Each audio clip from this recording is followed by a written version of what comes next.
अस्सलाम वालेकुम। प्रोग्राम सहाफ़ी में मतीउल्लाह चान। अब रियासत माँ जैसी नहीं होगी, रियासत माँ जैसी रही भी नहीं, अब रियासत सख्तगीर होगी, हार्ड स्टेट बनाया जाएगा। और अब ये सरकारी फ़ैसला है वो ऐसे कि वज़ीर आज़म शहबाज शरीफ की हुकूमत ने एक कमेटी बनाई है जिसका अंग्रेज़ी में नाम है हार्डन द स्टेट, यानी रियासत को सख्त बनाने के लिए इक़दामात करने वाली कमेटी। तो इससे पहले रियासत क्या थी? 76 साल से जो कुछ रियासत ने अपने साथ और आवाम के साथ किया वो क्या था? क्या वो नर्म रवैया था? क्या वो एक नर्म रियासत थी? और अब जो कमेटी बनी है ये भी बड़ी दिलचस्प है। इस कमेटी के सरबराह होंगे वज़ीर दाखिला मोहसिन नकवी, यानी वज़ीर दाखिला मोहसिन नकवी अब जिस कमेटी के सरबराह होंगे उस कमेटी में बैठ के पाकिस्तान की रियासत को सख्त गिर बनाएंगे, हार्डन बनाएंगे। और इस कमेटी के कुल 16 अरकान हैं जिनमें पंजाब, सिंध, खैबर पख्तूनख्वा और बलूचिस्तान के और आज़ाद जम्मू कश्मीर और गिलगित बल्तिस्तान के जो वज़राए दाखिला हैं वो इस कमेटी के रुकन होंगे। और फिर वफाकी हुकूमत के सेक्रेटरी दाखिला और हुकूमत पाकिस्तान के secretary petroleum, chairman FBI, ISI के नुमाइंदे और मिलिट्री ऑपरेशन डायरेक्टरेट और military intelligence bureau, FIA, CTD, counter terrorism departments जो हैं वो उनके नुमाइंदे इस कमेटी में शामिल होंगे। और इस कमेटी का नाम होगा the harden the state steering review committee. इसको मैंडेट दिया गया है कि एक कौमी तहरीक चलाई जाए तमाम गैर कानूनी सरगर्मियों के ख़िलाफ़ ताकि कवानीन पे अमल दरामद हो सके। और कवानीन पे अमल दरामद के लिए स्टेट को हार्डन रवैया अख्तियार करना होगा। तो ये बाकायदा एक नोटिफिकेशन जारी किया गया है और इसमें कहा गया है कि ये जो हार्डन द स्टेट कमेटी है इसको एपेक्स कमेटी की हदायत के मुताबिक बनाया जा रहा है। और ये एपेक्स कमेटी क्या थी? आपको याद होगा ये एपेक्स कमेटी का कॉन्सेप्ट आज से तकरीबन 25 साल पहले ही इंसदाद दहशतगर्दी का जो कानून उस वक्त राइज था उसमें मुख्तलिफ इदारों की एक जॉइंट इंटेलिजेंस कमेटी थी और उसके बाद फिर सूबाई सतह पे एपेक्स कमेटियाँ बनी। और जनरल मुशर्रफ के दौर में ऐसी सूबे और वफाक में एपेक्स कमेटियाँ बनी कि जिनमें फ़ौज के नुमाइंदे भी होते थे और सिविल इदारों के नुमाइंदे भी होते थे। एक तरफ वज़ीर आला बैठते थे प्रोविंशियल एपेक्स कमेटी में तो दूसरी तरफ कोर कमांडर बैठा करते थे एपेक्स कमेटियों में। और यही वो कमेटियाँ थी जिसके बाद हाइब्रिड निज़ाम हुकूमत का जो कॉन्सेप्ट था वो बड़ा खुलकर सामने आया था। तो अब की बार ये जो एपेक्स कमेटी ने हदायत दी है और अब हार्डन द स्टेट कमेटी बनी है तो ये क्या है? क्या ये हाइब्रिड प्लस कोई निज़ाम है? क्या ये एक मतवाज़ी हुकूमत है जो बनने जा रही है? क्योंकि अगर ये कमेटी काम शुरू कर देती है तो फिर तो सूबाई सिविलियन हुकूमतों या वफाकी सिविलियन हुकूमत की भी ज़रूरत नहीं रहेगी। तो इस हवाले से हम बात करेंगे। और हमारे पास आज के सहाफ़ी प्रोग्राम में तीनों बड़ी सियासी जमातों के नुमाइंदे मौजूद हैं। हम इनसे जानने की कोशिश करेंगे क्या इनको भी कुछ पता है कि मुल्क में ये नया निज़ाम लाया जा रहा है और रियासत को सख्त गिर बनाने के लिए एपेक्स कमेटी बना दी गई है। मेहमानों का तारफ़ कराता चलूँ, इस्लामाबाद स्टूडियोज़ में हमें ज्वाइन किया है रुकन कौमी असम्बली मुस्लिम लीग नून से इनका ताल्लुक़ है जनाब जुल्फ़िकार अली भट्टी। भट्टी साहब आप इतने हार्डन तो नहीं, आप तो बहुत सॉफ्ट लग रहे हैं वैसे, लेकिन चलें इस हवाले से आज आपसे भी बात करेंगे। इस्लामाबाद स्टूडियोज़ में हमारे दूसरे मेहमान हैं, सीनियर जर्नलिस्ट हैं, तज्ज़ियाकार इमरान मुख्तार, द नेशन अखबार के लिए काम करते हैं। और हमें वीडियो लिंक पे ज्वाइन किया है महर बानो कुरैशी, पाकिस्तान तहरीक इंसाफ की रहनुमा हैं। और उनके साथ हमें ज्वाइन की है पाकिस्तान पीपल्स पार्टी के रहनुमा अब्दुल कादिर मंदोखेल साहब ने। बहुत शुक्रिया तमाम मेहमानों का। तो सबसे पहले तो मैं नून लीग की, क्योंकि हुकूमत है भट्टी साहब और आप नून लीग के MNA हैं, वोट लेकर आए हैं, तो आपने जो वोट लिया था, अब ये तो मैं इस बात में नहीं जाऊंगा कि कैसे लिया, कितना लिया और कितना रिजल्ट निकला, लेकिन जो आपने वोट लिया था क्या आपने लोगों को बताया था कि आप रियासत को सख्त गिर बनाने जा रहे हैं और हार्डन करने जा रहे हैं? ये जो कमेटी है हार्डन द स्टेट कमेटी, इसके बारे में आप क्या जानते हैं? देखें मतीउल्लाह साहब, आपने कहा है कि जो रियासत एक का किरदार एक माँ का किरदार होता है, और जब जो बच्चे हैं वो माँ की टांगें तोड़े, माँ को गोली मारें, बाप को गोली मारें, अच्छा, तो उसके बाद माँ को भी कुछ ना कुछ सख्ती करनी पड़ती है, ठीक है ना। लेकिन माँ के कदमों तले तो जन्नत होती है। जी जी बिल्कुल, माँ के कदमों तले जन्नत होती है, लेकिन माँ को अपने बच्चों को सुधारने के लिए उसके भी कोई थोड़ा थोड़ा उनकी भी मालिश करनी पड़ती है, ठीक है ना। इसको आप मालिश कहते हैं? जी, मालिश कहते हैं। अच्छा, देखें मैं आपको बताऊं कि ये जो आप कह रहे थे ना कि ये हार्डनिंग और सॉफ्टनिंग, आप देखें इसमें पहले एक लफ्ज़ कुछ अर्सा पहले इंट्रोड्यूस हुआ जी कि बैड तालिबान गुड तालिबान, हाँ जी। उसके बाद आपको पता है नेशनल एक्शन प्लान हुआ, उसके बाद जनाब APS का जो वाक़या हुआ था, उसके बाद सारी जमातों ने इस पे एक लाएमल बनाया। उसके बाद क्या हुआ, उसके बाद ये हुआ कि वो ये गुड और बैड के चक्कर में वहाँ पे वो जिन लोगों की इतनी दहशतगर्दी के उन्होंने वाक़यात किए थे उनको रिहा कर दिया गया। और वो जो माँ थी ना, उस माँ को तो ना पूछा गया, या जैसे भी आपको पता ही है सारे स्टोरी का, तो माँ के सिफारशी बन गए कि माँ जी ये बच्चे जो हैं ना इनको रिहा करो ताकि ये बच्चे अच्छे बच्चे बन जाएंगे। और वो जब वो अच्छे बच्चे बने तो फिर उन्होंने अच्छे बच्चे तो ना बने। अब आप देखें ना, आप जो क्वेटा में हुआ कुछ हुआ, तो अगर आप देखें, अगर ये चीज़ें आप करें, इसमें आप फ़र्क करें, आप इसमें ये ना करें कि ये जी बिल्कुल जी हार्डन हो रहा है या सॉफ्टन हो रहा है। इसमें बिल्कुल जो पाकिस्तान के आइन को, जो पाकिस्तान के सलामती पे हमला करता है, जो टेररिज्म करता है, उसपे मैं कहता हूँ हार्डन से सुपर हार्डन होना चाहिए, सुपर हार्डन होना चाहिए। लेकिन ये हार्डन और सुपर हार्डन का ये जो थ्योरी है या जो कॉन्सेप्ट है, ये नवाज शरीफ की है, शहबाज शरीफ की है, किसकी है? ये देखें हमारी पार्लियामेंट की है। देखें मेरी बात, नेशनल एक्शन प्लान जो था वो किसने पास किया था? तमाम सियासी जमातों के मुतफिका, जिसमें नहीं, लेकिन ये कहाँ पे? अच्छा, नेशनल एक्शन प्लान में कहाँ लिखा हार्डन द स्टेट कमेटी बनाई जाएगी? देखें हार्डन इसका मतलब ये नहीं है कोई सरियाले। नहीं, मुझे बताइए ये थ्योरी किसकी है हार्डन द स्टेट? ये देखें आपने कहा ये शहबाज शरीफ साहब ने किया है या नवाज शरीफ ने? किसने ये बोला? देखिए ये गवर्नमेंट का और गवर्नमेंट के इत्तेहादियों का एक विजन है जो हम हुकूमत चला रहे हैं। मतलब ये पीपल पार्टी ने दिया था ये हार्डन द स्टेट का नाम? नहीं, देखें इसके इनिशिएटिव तो हमेशा हुकूमत ने लेने होते हैं। अच्छा, और हमारी जो इत्तेहादी जमातें हैं वो इस पे बिल्कुल सर ये नाम दिया किसने इस कमेटी को? इस बच्चे को नाम किसने दिया जो कमेटी बनाई है हार्डन द स्टेट? देखिए बच्चे को नाम देने में नाम कोई भी रख ले, नाम का ऐसा किसने दिया आपको नहीं पता? आप इधर से कान मरोड़े, नहीं आपको नहीं पता इस बच्चे को नाम किसने दिया? नहीं मुझे पता है, पड़ोसी आके दे गया? नहीं पड़ोसी नहीं दे गया। देखें इसमें नाम में क्या है, मुझे आप बता दें इसमें नाम में क्या गलती? किसने दिया? ये थ्योरी कहाँ से आई हार्डन द स्टेट? देखिए जो आप लफ्ज कर रहे हैं मैं बताता हूँ, कौमी सलामती जो कमेटी की मीटिंग हुई है पार्लियामेंट में हुई है, उसमें इसका नाम दिया गया। किसने दिया? चीफ ऑफ आर्मी स्टाफ ने दिया। हाँ तो पहले क्यों शर्मा रहे थे आप? पहले शर्माने वाली कौन सी बात है? मेरी आप बात सुने, तो क्या आप जाके सरहदों पे जाके बंदूक उठाएंगे या मैं उठाऊंगा? मेरी बात सुने, फौज नहीं उठानी है ना। सही बात है। तो अगर आप ये कहते हैं कि फौज का काम ये भी नहीं है कि वो दहशतगर्दी के जो माज पे, तो फिर उसके बाद फौज इसमें तो आप पेट्रोलियम मिनिस्ट्री के भी नुमाइंदे होंगे, FBR के भी होंगे। उसमें हमने ये फौज का काम हमने माशी हार्डन को भी करना है। मेरी आप बात सुना, हमने मईशत को भी इस तरीके से। ठीक है जी। मंदोखेल साहब आप तो इत्तेहादी हैं, आप बता दें ये नेशनल सिक्योरिटी कमेटी में ये जो हार्डन द स्टेट का एक कॉन्सेप्ट आया है और ये कमेटी भी बना दी गई है, तो क्या पीपल पार्टी भी समझती है कि ये कौम डंडे की है, ये लोग डंडे के हैं और रियासत को डंडा हाथ में घुमाना पड़ेगा तब ये लोग समझेंगे? आप भी यही समझते हैं?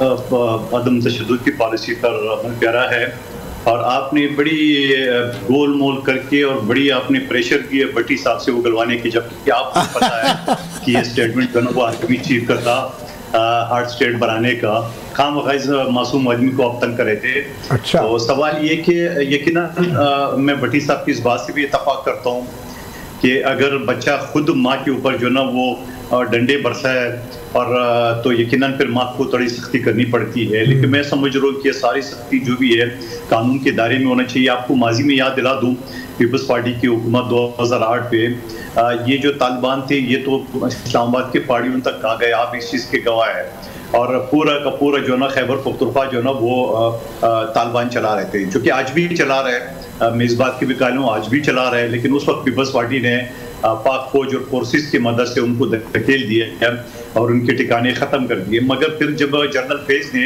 इमरान खान साहब के साथ मिल के 3,500 तो मुजरिमों को जेल से रिहा कर दिए है, और कोई 40,000 से ज़्यादा फिगर बता रहे हैं कि उनको जो ना वो दोबारा आज़ाद कर उसको फ्री एंड दिया है। और अभी 2 दिन पहले की बात है, वज़ीर आला खैबर पख्तूनख्वा ने ये बयान दिया है कि 11,000 जो ना वो दहशतगर्द पाकिस्तान के अंदर पख्तूनख्वा के अंदर मौजूद है और 22,000 समथिंग जो ना वो बॉर्डर से उस तरफ। ये अभी 2 दिन पहले की बात है, आपकी नज़र से गुजरी हुई है। तो मैं ये समझ रहा हूँ कि यकीनन अगर रियासत को कोई चैलेंज करता है, चाहे कोई भी ग्रोह कोई भी दहशतगर्द हो, तो उनके साथ तो आईनी हाथों से निपटना चाहिए। हाँ, उसमें फिर मैं ज़रूर कहूँगा इंसानी हुकूक का ख्याल करना चाहिए और आज़ादी सहाफ़त का ख्याल करना चाहिए। इन सारी चीज़ों को मद्देनजर रखते हुए सख्ती भी करनी चाहिए। चलें, आप मंदोखेल साहब, ये जो हार्डन द स्टेट कमेटी है इसके अंदर चीफ सेक्रेटरीज हैं तमाम सूबों के, और इसके अंदर ISI, MI, intelligence bureau, FIA, counter terrorism, तमाम खुफिया इदारों के नुमाइंदे भी मौजूद हैं। तो ये जो हार्डन द स्टेट कमेटी है, क्या ये एक मतवाज़ी हुकूमत नहीं होगी?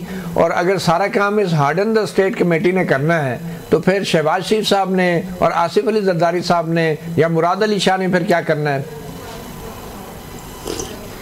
मतीउल्लाह जाह साहब, ये कमेटी तो पहले से मौजूद थी, आप उसको नाम में थोड़ा बहुत रद्द बदल करके ये अच्छा, कमेटी के नाम से पहले क्या नाम रखा था? पहले वाली कमेटी का क्या नाम था? तो पहले से एपेक्स कमेटी थी उस वक्त जी, एपेक्स कमेटी कहलाती थी। अच्छा, नहीं तो लेकिन ये जो नोटिफिकेशन है इसमें कहा गया है कि एपेक्स कमेटी की डायरेक्शन के तहत जो है एक स्टीयरिंग रिव्यू कमेटी बनाई गई है। ये वो एपेक्स कमेटी नहीं है। चलो, आप उसको ये कह सकते हो कि एपेक्स कमेटी ने अपनी एक सब कमेटी बना ली, ये आप कह सकते हो। लेकिन तसलसल उसी एपेक्स कमेटी। अच्छा, एपेक्स कमेटी जो है किस कानून के तहत बनती है, जरा वो बता दें, क्योंकि आपके दौर में भी बैठती रही है। ये एपेक्स कमेटी क्या है, कौन से कानून के तहत बनती है, जिसमें फौजी क़यादत भी बैठती है, मुंतखब नुमाइंदे भी बैठते हैं, तो किस कानून के तहत ये कमेटी बनती है, एपेक्स कमेटी? देखिए कानून तो जो हुकूमत पाकिस्तान का जहाँ कोई लॉ एंड ऑर्डर का सूरत-ए-हाल होता है वहाँ तो हुकूमत के पास पूरे इख्तियार है कि वो कोई भी कमेटी बना ले। कोई भी जो मुख्तलिफ अदारे हैं उनको, जैसा हम माजी में या आल भी दूसरे केसेस में GIT कहते हैं, तो वो क्या है, वो भी इसी तरह है कि मुख्तलिफ अदारे होते हैं और उसकी एक जो फाइंडिंग होती है, उसकी रिकमेंडेशन होती है। तो आप ये समझ लो कि GIT, एपेक्स कमेटी और ये जो हार्ड कमेटी ये सेम चीज़ है, बस अलग अलग नाम अलग है। यानी आपको तो इस पर कोई एतराज़ नहीं है अगर ये हार्डन द स्टेट कमेटी बनती है, और सिंध के अंदर भी आपके जो महसूलात के महकमे हैं और जो मुतल्लिका दूसरे महकमे हैं वो तमाम के तमाम इस कमेटी को जवाबदेह होंगे?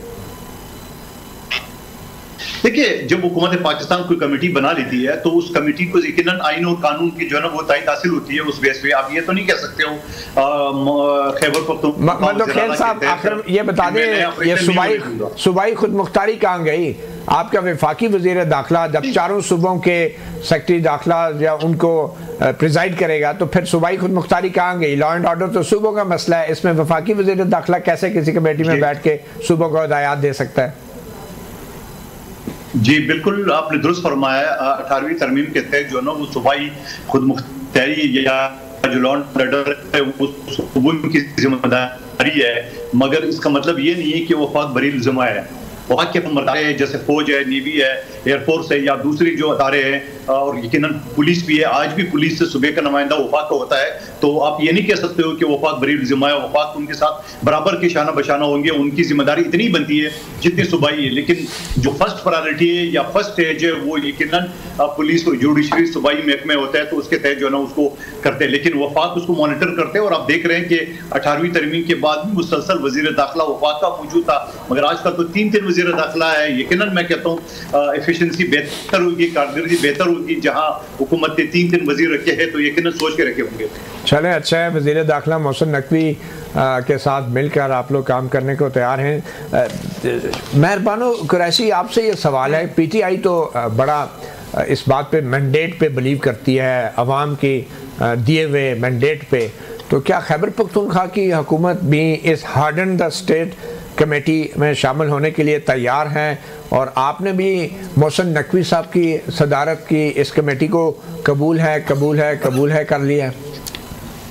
जी, सबसे पहले तो यहाँ पे बहुत गुफ्तगू हुई कि एक माँ का इस्तेहकाक क्या होता है। तो क्योंकि मैं इस शो पे वाहिद माँ हूँ, मेरे 3 बच्चे हैं, मैं थोड़ा सा ये भी बताती चलूँ कि माँ का फ़र्ज़ क्या होता है। सबसे पहले अगर आप देखें कि अगर बच्चा बिगड़ गया है या बच्चा ख़राब है, बच्चा बात नहीं सुनता, तो हमें पहले एज अ मदर हम तो यही सोचते हैं कि क्या इसकी परवरिश में कोई कमी कोताही तो नहीं रह गई, क्या इसको बर वक्त खाना मिला, क्या जब ये बीमार था इसको दवाई दी गई या दवाई का पैसा नहीं था, क्या इसको इसके बदन को सही तरह ढांपा गया, क्या इसको खेलने के लिए मौके दिए गए, क्या इसको अपनी जो जज्बात हैं उसको कभी इजहार करने की इजाजत दी गई, या फिर इसको घर पे बच्चे को दबाया गया, हमेशा इसका गला घोंटा गया, इसको तो हुआ क्या? आपके ख्याल में क्या हुआ? इसको खाना नहीं मिला, इसको पढ़ाई नहीं मिली, तालीम नहीं मिली, इसको जब ये बीमार था ना कोई प्यार मिला, ना कोई दवाई मिली, फिर जाके ये बच्चा खराब हुआ। क्योंकि अगर तो ऐसा है तो इस बच्चे को मजीद मार धाड़ के जरिए आप सुधार नहीं सकते। अगर सबसे पहले तयन करना है कि बच्चा बिगड़ा क्यों है। सिर्फ मार धाड़ से बच्चा सुधरता नहीं है, उसके और भी तरीके होते हैं, नंबर 1। नंबर 2, मेरे ख्याल में हम जो कॉन्सेप्ट है ना ऑफ अ हार्ड स्टेट, अगर क्योंकि मैं तो पॉलिटिक्स की स्टूडेंट हूँ, तो अगर आप देखें हार्ड स्टेट का मतलब क्या होता है। हार्ड स्टेट का ये मतलब नहीं होता एक ऐसी रियासत जो हाथ में डंडा चाढ़े आ जाए अपने शहरियों के ऊपर सिर्फ और सिर्फ तशद्दुद करने।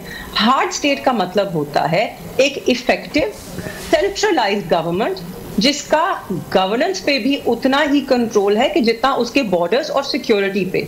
तो इसके अंदर जो गवर्नेंस के फैक्टर्स हैं और जहां पे रूल ऑफ लॉ, कानून के मुताबिक, कानून पे भी बड़ा जोर होता है। तो अगर हमने वाकई एक हार्ड स्टेट डेवलप करनी है या स्टेट को हार्डन करना है, उसमें सबसे पहला जो वेरिएबल है वो है state institutions and state structures, उनको हमें मजबूत करना होगा। अभी यहाँ पे 18वीं अमेंडमेंट की बात की गई। 18वीं तरमीम जो थी उसका जो मेन पर्पस था वो था डेवोल्यूशन। जो हार्डन द स्टेट या एक हार्ड स्टेट का मेन की पर्पस है वो है सेंट्रलाइजेशन ऑफ पावर। तो मेरे ख्याल में पीपल्स पार्टी को ये भी देखना होगा कि क्या वो 18वीं तरमीम की सोच के साथ खड़े हैं, उस फिलॉसफी के साथ खड़े हैं, या फिर वो चाहते हैं मेहरबानो पीपल पार्टी को देखना होगा या PTI को भी देखना होगा। आप लोगों का भी चीफ सेक्रेटरी इस कमेटी में है, आपका भी वज़ीर दाखिला इस कमेटी में है, तो PTI कैसे मान गई? जी, मेरे ख्याल में स्टेट को, मेरी ज़ाती राय ये है, मेरे ख्याल में इसको जो हमारी हुकूमत है, हमारी जमात को उस पर एक राय ज़रूर कायम करनी चाहिए है। और मेरे ख्याल में जैसे वक्त गुजरेगा शायद उनका मौक़िफ़ भी आएगा, मगर मेरी ज़ाती राय में रियासत को मज़ीद सख्त होने की ज़रूरत नहीं है। मेरे ख्याल में रियासत के पास इस वक्त जितना इस्तेहकाक है, मेरे ख्याल में जितने कवानीन हैं उनको हमें मजबूत करने की ज़रूरत है, उनकी इम्प्लीमेंटेशन पे फोकस करने की ज़रूरत है, और ये तयन ज़रूर करने की ज़रूरत है कि बच्चा बिगड़ा क्यों है और क्यों कहा जाता है कि ये कौम डंडे वाली कौम है, डंडे की ज़ुबान समझती है। एक छोटी सी ब्रेक लेते हैं, ब्रेक के बाद इमरान मुख्तार सीनियर जर्नलिस्ट मासा मौजूद है, इनसे राय लेते हैं। इन तीनों बड़े सियासतदानों को सुनने के बाद ये क्या कहते हैं कि ये हार्डन द स्टेट कमेटी जो बनी है, ये इसका असल में मतलब क्या है और मकसद क्या है?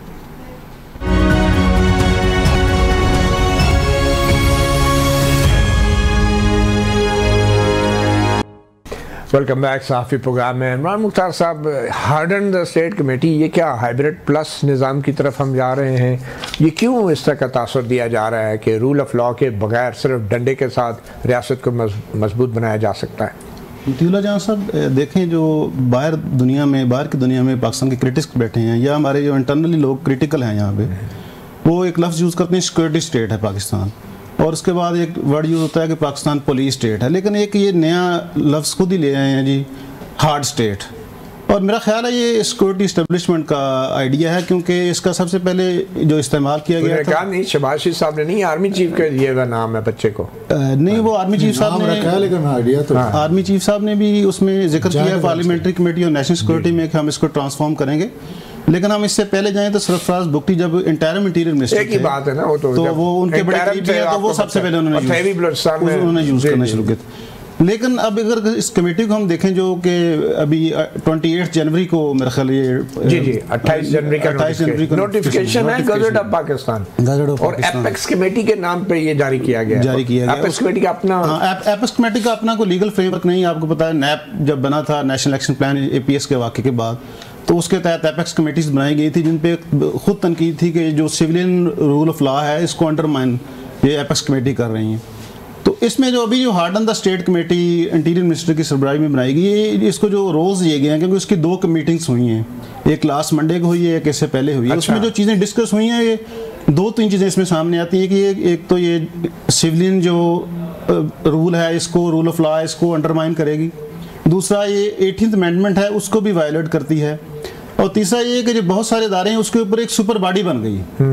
क्योंकि इसमें अब जो कमेटी ने 3-4 चीज़ें डिस्कस की हैं, एक तो इन्होंने स्मगलिंग, जो आपको पता है कि इसमें पेट्रोलियम सेक्रेटरी भी है, तो स्मगलिंग का इशू इन्होंने डिस्कस किया। तो स्मगलिंग की और बहुत सी बॉडीज़ हैं, कस्टम्स भी होगा, दूसरे इदारे भी होंगे, तो एक पैरेलल बॉडी बन गई। अब दूसरी इन्होंने मजे की बात है कि FBR की डिजिटाइजेशन इन्होंने डिस्कस की है, और FBR के चेयरमैन इसके मेंबर भी हैं, हार्डन द स्टेट, मतलब ये उसकी डिजिटाइजेशन पे भी यही कमेटी, मतलब इसको मल्टीपल किस्म के टास्क दे दिए गए हैं, और एक सुपर बॉडी, एक पैरेलल बॉडी बना देगी बाकी इदारों को।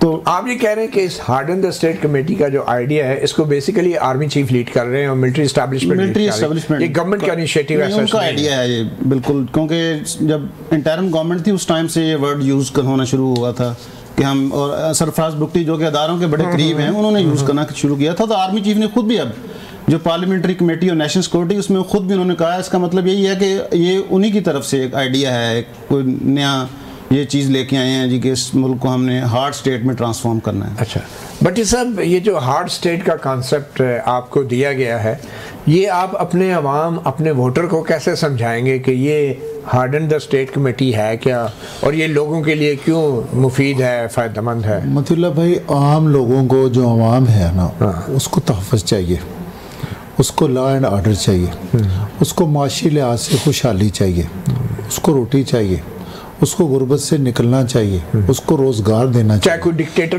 मेरी आप बात सुन, देखिए मैं आपको बताऊं कौन डिक्टेटर, सिविलियन के बस में सारी चीजें नहीं है। वोट आप लेके आ जाते हैं, फिर कहते हैं आप डंडे वाले हैं। देखिए आप बार बार ना उसको मिक्स कर रहे हैं। मेरी आप बात सुन लें, आम आदमी को जमहूरियत नहीं चाहिए, आप ये कह रहे हैं, ये सिविलियन बालादस्ती नहीं चाहिए। देखिए मेरी बात पाकिस्तान के ऐन आइन और कानून के मुताबिक है। आपको मुझे बताएं, मेरी बात सुने ना, जब कोई लॉ एंड ऑर्डर का मसला होता है तो उसमें कोई MNA, कोई मिनिस्टर तो उसको लीड नहीं करता ना, उसको फोर्सेस ही लीड करती है। वो तो नजर ही नहीं आता। मेरी आप बात सुने ना, उसमें ये है कि पुलिस लीड करती है, उसकी फोर्सेस लीड करती है, एजेंसी बिल्कुल करना चाहिए। उसकी वजह ये है कि आप अपने जोग्राफिकल अपने हालात तो देखें। आप मेरी बात सुने, आप इस मुल्क में फौज का क्या काम है, फौज का क्या काम है, FBR के अंदर मेरी बात, मेजॉरिटी जो मुस्लिम कंट्रीज हैं जिनमें ये इश्यूज आए हैं, हमारी जमहूरियत नहीं है। मेरी आप बात सुने, क्या आप पाकिस्तान को भी उस हालत में देखना चाहते हैं? ये पाकिस्तान खुशकिस्मती से, अगर ठीक था ना, मुझे फख्र है अगर आप इसको के दौर में पाकिस्तान ठीक था ना, अयूब खान के दौर में कामयाब था ना। देखिए मतीला भाई, पाकिस्तान होगा तो सुबह होगा, पाकिस्तान होगा तो अवाम होगी। अगर पाकिस्तान की सलामती ही नहीं होगी पाकिस्तान, तो फिर सियासत नहीं, रियासत बचाओ। बिल्कुल, रियासत तो वोट मांगने क्यों जाते हैं लोगों के पास? हुए तो वोट ठीक है, वो एक तरीकाकार है। क्या तरीकाकार है? मतलब वो आप वोट वेलों की तरह लेते हैं, उनकी कोई मैंडेट नहीं है आपके नजदीक? नहीं, ऐसी वोट की ताकत नहीं है कोई? आप मुझे बताएं, वोट जेब में डाल के हुकूमत करके, उसमें वोट की कौन सी डेविएशन हुई है? हम वोट लेते हैं तो हम लोगों को कहते हैं कि यहाँ पे डकैती नहीं होगी, चोरी नहीं होगी, दहशतगर्दी नहीं होगी, आपके हालात बेहतर होंगे, उसी इंसानी हकूक होंगे, सिविलियन बालादस्ती होगी, जमहूरियत होगी। पहले मेरे भाई ने भी यही बात की है। हम ये बिल्कुल नहीं कह रहे कि जहाँ पे किसी शरीफ आदमी के साथ, किसी नमाज पढ़ते बंदे के साथ, किसी को तहज्जुद गुजार के साथ, किसी को रोज़ा रखते हुए, इबादत करते हुए, लेकिन जो लोग, मेरी आप बात सुने, आप 100 बंदा उड़ा दें, 10 बंदे उड़ा दें, 5 बंदे उड़ा दें और दहशत गर्दी के, आप क्या चाहते हैं कि ये लोग दहशत गर्दी करते रहे? अगर वो उन लोगों को भी नहीं पूछना, पंजाब पुलिस क्या कर रही है? अच्छा मुझे आप बताएं, उन पहाड़ियों में आप चाहते हैं कि प्राइम मिनिस्टर साहब का कलाशनकोव लेके चले? नहीं, पंजाब पुलिस फिर क्या कर रहे हैं? पंजाब पुलिस को नहीं, आप देखें ना, जैसे बलोचिस्तान में ये वाकया हुआ है, जाफर ट्रेन वाला, पूरे पाकिस्तान को बलोचिस्तान बना दें, ऑपरेशन लॉन्च कर दें। कल वहां पे जाके सहाफ़ी जाके उस दहशतगर्दी को कंट्रोल करेंगे, एमएनए करेंगे, मिनिस्टर करेंगे, कौन करेगा भाई? एक ढांचा है पाकिस्तान का, पाकिस्तान की सलामती का, और उस ढांचे के तहत चलना है। मंदोखेल साहब, आप सिविलियन बालादस्ती की बात करते हैं, जमहूरियत की बात करते हैं, आइन पार्लियामेंट की बालादस्ती की बात करते हैं, वोट मांगते हैं, मिन्नतें तरले करते हैं गरीबों के, आम वोटरों के, और जब हुकूमत बना लेते हैं तो फिर कहते हैं अब डंडा चलेगा और डंडे के बगैर आप जैसे लोग नहीं सुधर सकते। आपको नहीं लगता कि इस तरह की कमेटियां जब बनाई जाती हैं, harden the state committee, apex committee, तो इससे सिविलियन बालादस्ती के असूल जो हैं उनकी खिलाफ वर्जी होती है, जमहूरियत कमज़ोर होती है और जो सियासतदान हैं वो कमज़ोर होते हैं? आपको नहीं लगता? आप मुझे बता दो कि अगर आप किसी मस्जिद की पेशेमाम को थानेदार बनाएंगे तो कैसे थाना को चलाएगा? वो चोरी डकैती बदमाशी कैसे रोकेंगे? मेहरबानों को रशीद साहब की इस बात से मैं इत्तफाक करता हूँ कि ये बच्चे क्यों बिगड़े, इनकी तरबियत कैसी हुई है, मैं इत्तफाक करता हूँ। किसने की? मगर साथ साथ उनकी वालिदैन को भी देखना चाहिए, उनकी वालिदैन की माजी को भी देखना चाहिए क्या आया उन्होंने ये बच्चे जो बिगाड़े हैं इनकी तरबियत क्यों की, उसकी अपनी तरबियत ठीक है कि नहीं ठीक है?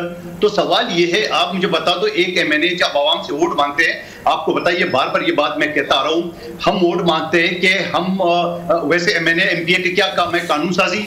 मगर यहाँ पे जब हम वोट मांगते हैं तो लोग हमें सीरी पाए भी जो है ना वो बेचते हैं, वहां पे हमें उजड़ी भी बेचते हैं। तस्वीर में मुझे भेजा है मेरे हल्के के लोगों ने। अब मुझे बताओ कि कोई गटर का ढकना टूट जाए तब भी एमएनए जिम्मेवार है, कोई अगर गली में कोई मुर्दा पड़ा हुआ है जानवर वो भी एमएनए जिम्मेवार है। तो आपने एमएनए एमपीए के लिए आपने काम कौन से चुना है? यकीनन भट्टी साहब कहता है कि हम ये सारी चीजों को करेंगे, लेकिन फिर हम खुद थाने के थानेदार तो नहीं बन सकते, हम खुद बॉर्डर पे तो नहीं बैठ सकते। ये काम तो करना है, पुलिस ने करना है, एजेंसीज ने करना है। तो मैं ये समझ रहा हूँ कि ये जो बिगड़े बच्चे हैं, इस बिगड़े बच्चों को वापस कर उसकी करनी चाहिए, मगर उससे पहले मंदोखेल साहब राब्ता आपसे दोबारा राब्ते करते हैं, दोबारा आपको कॉल मिलाते हैं। मेहरबान कुरैशी, मंदोखेल साहब की तरफ हम दोबारा जाएंगे, लेकिन मैं आपसे जानना चाहता हूँ, आपने एक अच्छा पॉइंट रेज किया कि हमें माजी की गलतियों का भी अंदाज़ा होना चाहिए, और क्या इस तरह की कमेटियाँ बना के, apex committee, harden the state कमेटियाँ बना के, क्या हम गलतियाँ दोहरा नहीं रहे? और अगर आप खुद कह रही हैं कि हम गलतियाँ दोहरा रहे हैं तो फिर पीटीआई क्या कर रही है? वो क्यों ऐसी कमेटियों और इस तरह के कॉन्सेप्ट का एक हिस्सा बनती है? मेरी नज़र में मतीउल्लाह जान साहब, कोई जवाब नहीं बनता स्टेट को, रियासत को मज़ीद हार्डन करने का। ज़रूर रियासत को एक बड़े ही इफ़ेक्टिव तरीके से ये ज़रूर तयन करना है कि हम दहशतगर्दी से कैसे निपटेंगे, हम जो मईशत की बर्बादी है उसको कैसे रोकेंगे, हम रोज़गार कैसे देंगे हमारी बढ़ती हुई आबादी को, हम इन्फ्लेशन को कैसे नीचे लेकर आएंगे, हम महंगाई पर कैसे काबू पाएंगे, और हम अपने बच्चों को तालीम और सेहत किस तरह देंगे कि जिसके वो हकदार हैं। ये सब ज़रूर बनता है। मेरे ख्याल में कि हार्डन द स्टेट कमेटी बनाने से बेहतर ये होगा कि हम फोकस करें कि हम पाकिस्तान में जो एग्जिस्टिंग इदारे हैं और स्ट्रक्चर्स हैं उन्हें किस तरह मजबूत करेंगे। एक सुपर स्ट्रक्चर लाना ये तो उसी के मुतरादिफ है कि जिस तरह हमने सुप्रीम कोर्ट को मजबूत करने के लिए और पेंडेंसी खत्म करने के लिए एक कॉन्स्टिट्यूशनल हमने बेंच बना दिया।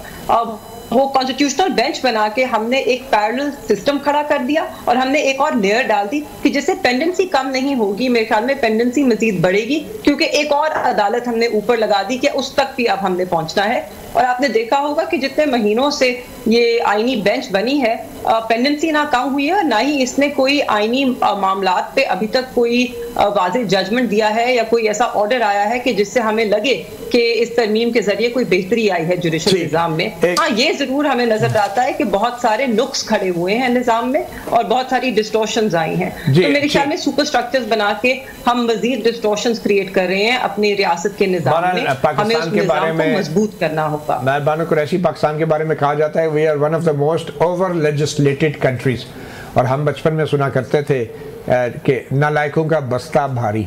तो बहरहाल एक छोटी सी ब्रेक लेंगे, ब्रेक के बाद हमारे साथ इमरान मुख्तार, हम इनसे इस बहस को समेटने की कोशिश करेंगे कि आखिर इसका हल क्या है। क्या एपेक्स कमेटियाँ, क्या हार्डन द स्टेट कमेटी और क्या ग्रैंड मिलिट्री ऑपरेशन तमाम मसाइल का हल है। एक वक्फे के बाद वेलकम बैक सहाफ़ी प्रोग्राम में। अब्दुल कादिर मंदोखेल साहब, वो आपके टेलीफोन कनेक्शन मनक़ता हो गया था, ये बताएं, आप अपनी बात पूरी करें कि इसका हल क्या है। क्या हार्डन द स्टेट कमेटी हल है तमाम so called illegal spectrum of activities का, या फिर इसका हल जमहूरियत की मजबूती में है, सिविलियन इदारों की इस्तात बढ़ाने में है, उनकी तरबियत में है और उनको ज़्यादा बाख्तियार बनाने में है और सूबों को ज़्यादा बाख्तियार बनाने में है? साहब, मैं बीच में बात मेरे ख्याल में आपने नहीं सुनी है। मेहरबानो कुरैशी साहिबा ने जो बात की है बिगड़े हुए बच्चे की, हमें जरूर उस बच्चे की तरबियत को देखना चाहिए, मगर उसकी तरबियत से पहले उसकी माँ बाप की तरबियत को भी देखना चाहिए। क्या माँ बाप भी तरबियत याफ्ता थे जिन्होंने अपने बच्चों को तरबियत दी? अगर माँ बाप की तरबियत नहीं थी तो बच्चे तो बिगड़ेंगे फिर। तो ये सूरत हाल करके फिर दूसरी बात ये कि एक जो पार्लियामेंट के मेंबर है, आप उनसे क्या तवक्को रखते हैं कि वो सिक्योरिटी जो है ना सिस्टम भी संभाले, तरक्याती काम भी संभाले, आवाम को भी संभाले, इंसानी हुकूक को भी ख्याल रख लें, लॉ एंड ऑर्डर को भी मॉनिटर करते। तो ये सारी चीजें तो नहीं हो सकती एक साथ। एक पार्लियामेंट के मेंबर, हम जब वोट मांगते हैं तो हम ये सारी चीजें बोलते हैं, पानी भी लाएंगे, बिजली भी लाएंगे, गैस भी लाएंगे, सीवरेज भी ठीक करेंगे, गटर का ढकना भी ठीक करेंगे, वगैरह वगैरह। ये आप कह चुके हैं मंदोखेल साहब, ये बातें आप कर चुके हैं। मैं ये कह रहा हूँ, जब आप आवाम से वोट मांगने जाते हैं तो आप जमहूरियत के नाम पे वोट मांगने जाते हैं, उनसे वो तमाम चीज़ों का वादा करते हैं जो अब आप कह रहे हैं हार्डन द स्टेट कमेटी करेगी आपके लिए। तो आवाम से झूठे वादे क्यों किए जाते हैं? अगर ये काम आप सब नहीं कर सकते तो इलेक्शन में ये वादे किए क्यों जाते हैं? आप मुझे एक बात बता दें कि एक MNA का MPA का काम क्या है? कानून साजी है ना। तो आप मुझे बता दो कि ये सारी चीजें भी तो MPA MNA कर रहे हैं, और जब हम असेंबली में जाते हैं तो हमें पता चलता है हमारे वहां पे यस और नो के अलावा कोई इख्तियार नहीं है। क्या कानून साजी होती है? 26वीं आईनी तरमीम वाली कानून साजी की बात कर रहे हैं? जी बिल्कुल बिल्कुल, 26वीं तरमीम में जो PTI ने भी कहा कि ये तो मसौदा है हमारा है, मौलाना साहब ने सब फाइनल किया है, पीपल्स पार्टी ने साथ की। आप मुझे बताओ मुखालफत किसने की है? चले, आप ये कह रहे हैं कि इस तरह की, आज अगर वो रो रहे हैं तो वो एक अलग चैप्टर है। अच्छा मंदोखेल साहब, आप ये कह रहे हैं कि इस तरह की कमेटियों से जमहूरियत को, सिविलियन बालादस्ती को कोई खतरा नहीं है, आपका ये मौक़िफ़ है?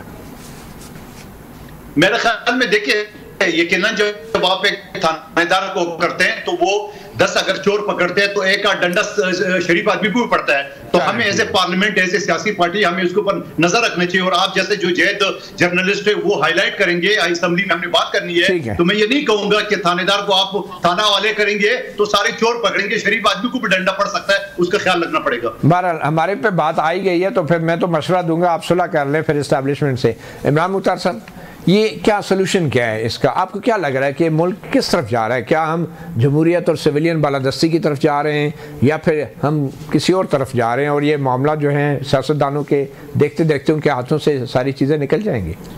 एग्जैक्टली मतीला जान साहब, बिल्कुल ये सिविलियन सुप्रीमेसी और जो पार्लियामेंट्री सुप्रीमेसी है उसकी रिवर्सल की तरफ हम जा रहे हैं, उसको उन दोनों को अंडरमाइन कर रहे हैं। उस जो कमेटी, जो नोटिफिकेशन इसकी जो आखिरी लाइन है वो बड़ी इंपॉर्टेंट है।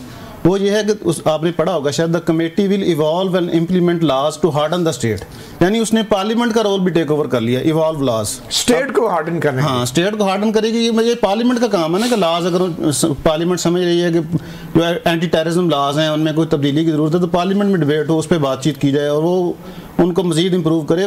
बल्कि ये कमेटी ने भी ये रोल ले लिया पार्लियामेंट का, तो इसलिए पार्लियामेंट्री सुप्रीमेसी और सिविलियन सुप्रीमेसी को अंडरमाइन करने के मुतरादिफ है।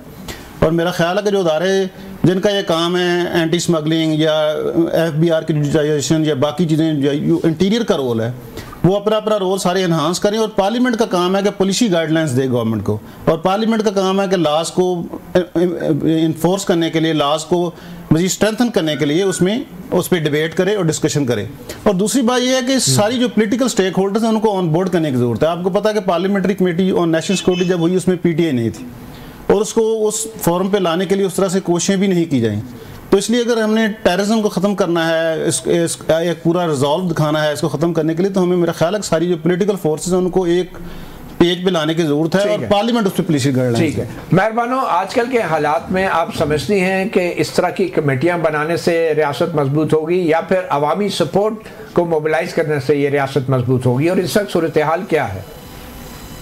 जी बिल्कुल, अवामी सपोर्ट से ही रियासतें हमेशा मजबूत होती हैं और कामयाब होती हैं। देखिए मतिउल्लाह जान साहब, पाकिस्तान एक फेडरेशन है। पहले दिन से उसका तस्वुर जब किया गया तो एक फेडरेशन के तौर पे। अब जब हम हार्ड स्टेट की, और and we must come back to this, मेरे ख्याल में लोग जो है उनको मतलब नहीं समझ आया जो एक्चुअल कॉन्सेप्ट है हार्ड स्टेट का, उसका। जब हम सेंट्रलाइज फॉर्म ऑफ गवर्नमेंट की तरफ जाते हैं एक फेडरेशन में, जहां देखिए अब मुख्तलिफ सूबों में 2 सूबे हैं जहां पर दहशतगर्दी की एक नई लहर उठी है। 2 सूबे हैं जहां के पानी के ऊपर बहुत एक तनाजुर है, पानी के ऊपर एक हम बहुत बड़ा मसला देख रहे हैं बनते हुए। जहां पे माली जो इस्तेहकाक है सूबे का, उसके ऊपर भी एक लड़ाई है। NFC की मीटिंग नहीं हुई, खैबर पख्तूनख्वा कहता है उसको उसके हक का पैसा नहीं मिल रहा, फाटा रीजन्स का पैसा नहीं मिल रहा, बहुत सारे मसले हैं।